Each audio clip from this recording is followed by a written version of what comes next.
distacco profondo, una frattura. Stringere con i sindaci una relazione continua e costante. Lavoro e impresa sono i due temi che nei primi 100 giorni di mandato noi affronteremo con l'aggancio delle misure e degli effetti positivi del Jobs Act.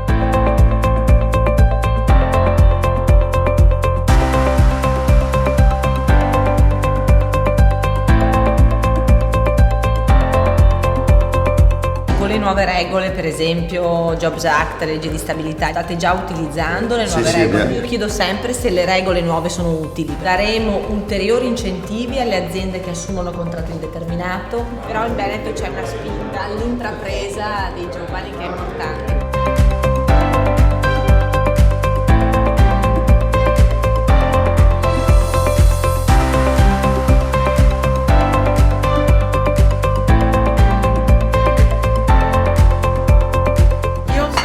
Di sicurezza anche in questo paese piccolo, un po' isolato, però a me che piace passeggiare, perché la sera quando è buio non posso uscire di casa da sola? Il tema dei campi Rom si risolve in un modo solo, integrando i Rom nella comunità.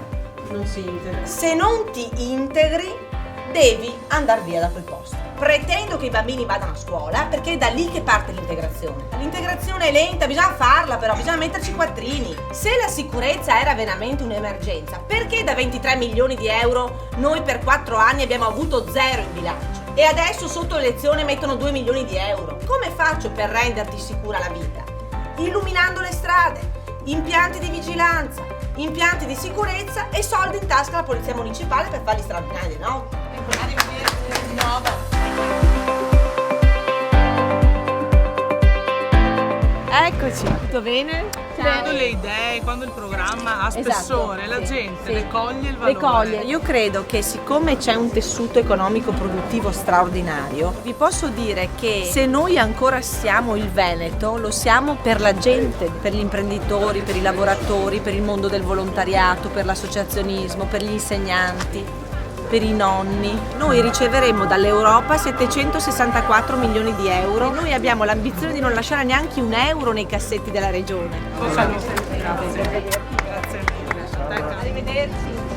Sì, ce la mettiamo tutta, grazie. Cercate di Tanto, resistere, che c'è resistiamo. moltissima gente che ci crede. Grazie.